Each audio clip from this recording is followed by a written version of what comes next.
Seat of prana. The seat of prana is heart.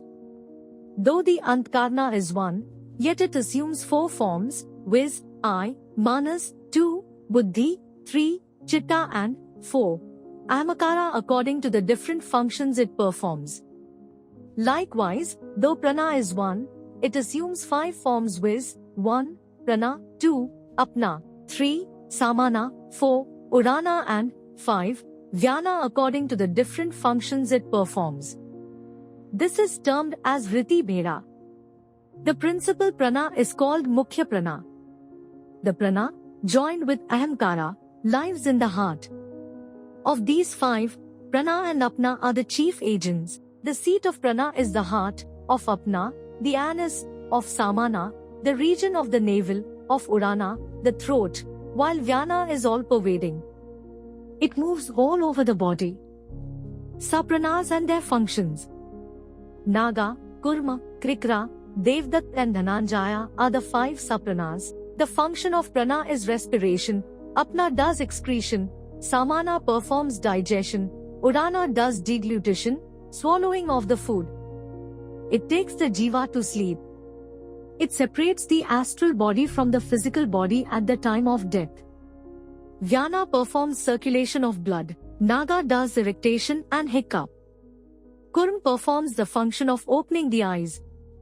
Krikra induces hunger and thirst. Devdat does yawning. Dhananjaya causes decomposition of the body after death. That man is never reborn, whenever he may die, whose breath goes out of the head, after piercing the Brahmarandra. The color of pranas. Prana is said to be of the color of blood, red gem or coral. Apna, which is in the middle, is of the color of Indragopa, an insect of white or red color. Samana is of the color between that of pure milk or crystal or of oily and shining color, i.e., of something between both prana and apna. Udana is of apandura, pale white, color and that of vyana, resembles the color of archil, or that of ray of light.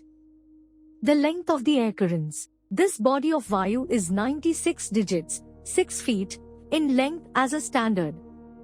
The ordinary length of the air current, when exhaled is 12 digits, 9 inches.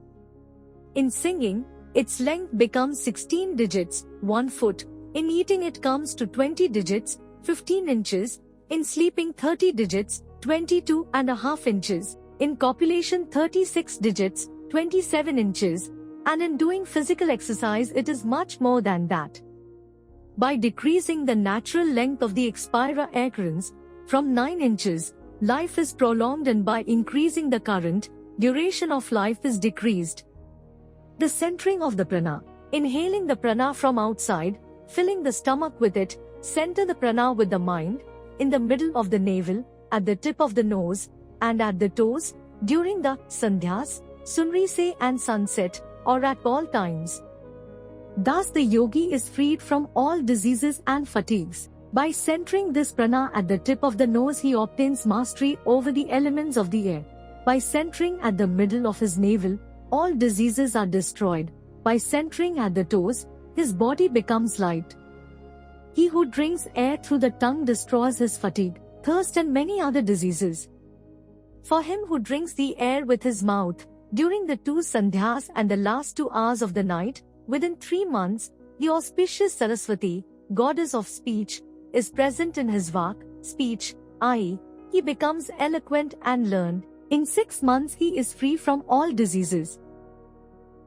The lungs. It will not be out of place here to mention a word on lungs and their functions. The organs of respiration consist of 2 lungs, one on either side of the chest, and the air passages that lead to them. They are located in the upper thoracic cavity of the chest, one on each side of median line. They are separated from each other by the heart, the greater blood vessels and the larger air tubes. The lungs are spongy, porous, and their tissues are very elastic. The substance of the lungs contains innumerable air sacs, which contain air. After post-mortem, when it is placed in a basin of water, it floats. They are covered by a delicate serous membrane called the pleura, which contains serous fluid to prevent friction of the lungs, during the act of breathing. One wall of the pleura closely adheres to the lungs, the other wall is attached to the inner wall of the chest. Through this membrane the lungs are fixed to the wall of the chest. The right lung consists of 3 lobes. The left lung contains 2 lobes. Each lung consists of an apex and a base. The base is directed towards the diaphragm, the muscular septum, the dividing wall between throat and abdomen. The apex situated above, near the root of the neck. It is the base that gets inflamed in pneumonia.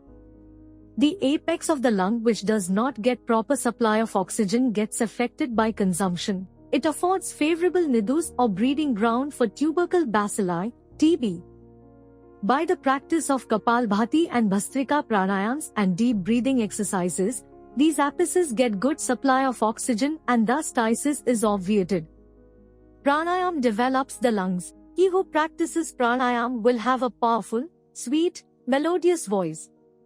The air passage consists of the interior of the nose, pharynx or throat, larynx or the wind box, or sounding box, which contains 2 vocal cords, trachea or windpipe, right and left bronchi and the smaller bronchial tubes. When we breathe, we draw in the air through the nose, and after it has passed through the pharynx and larynx, it passes into the trachea or windpipe, thence into the right and left bronchial tubes, which in turn subdivide into innumerable smaller tubes called bronchioles, and which terminate in minute subdivisions in the small air sacs of the lungs, of which the lungs contain millions. The air sacs of the lungs, when spread out over an unbroken surface, would cover an area of 140,000 square feet. The air is drawn into the lungs by the action of the diaphragm. When it expands, the size of the chest and lungs is increased and the outside air rushes into the vacuum thus created. The chest and lungs contract when diaphragm relaxes and the air is expelled from the lungs. It is through vocal cords that are located in the larynx that sound is produced. Larynx is the sounding box. When the vocal cords are affected by too much straining, as in singing and continuous lecturing, the voice becomes hoarse. In females, these cords are shorter. Hence, they have a sweet, melodious voice. The number of respiration per minute is 16. In pneumonia, it is increased to 60, 70, 80 per minute. In asthma, the bronchial tubes become spasmodic. They contract. Hence, there is difficulty in breathing. Pranayam removes the spasm or constriction of these tubes. A small membranous flat cap covers the upper surface of larynx. It is called epiglottis. It prevents the food particles or water from entering into the respiratory passage. It acts the part of a safety valve.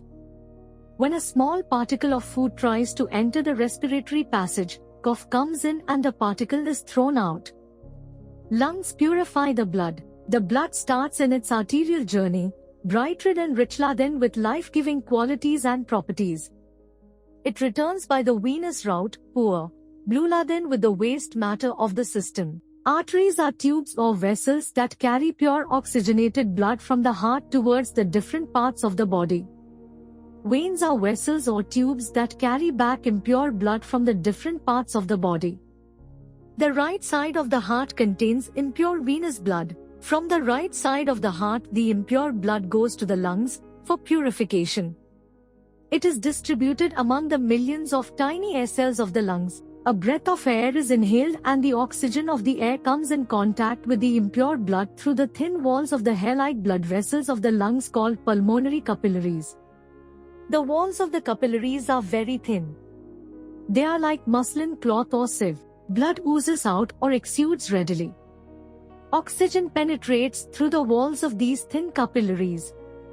When the oxygen comes in contact with the tissues, a form of combustion takes place. The blood takes up oxygen and releases carbonic acid gas generated from the waste products and poisonous matter, which has been gathered up by the blood from all parts of the system. The purified blood is carried by the 4 pulmonary veins to the left auricle and thence to the left ventricle. From the ventricle it is pumped into the biggest artery, aorta. From aorta, it passes into the different arteries of the body.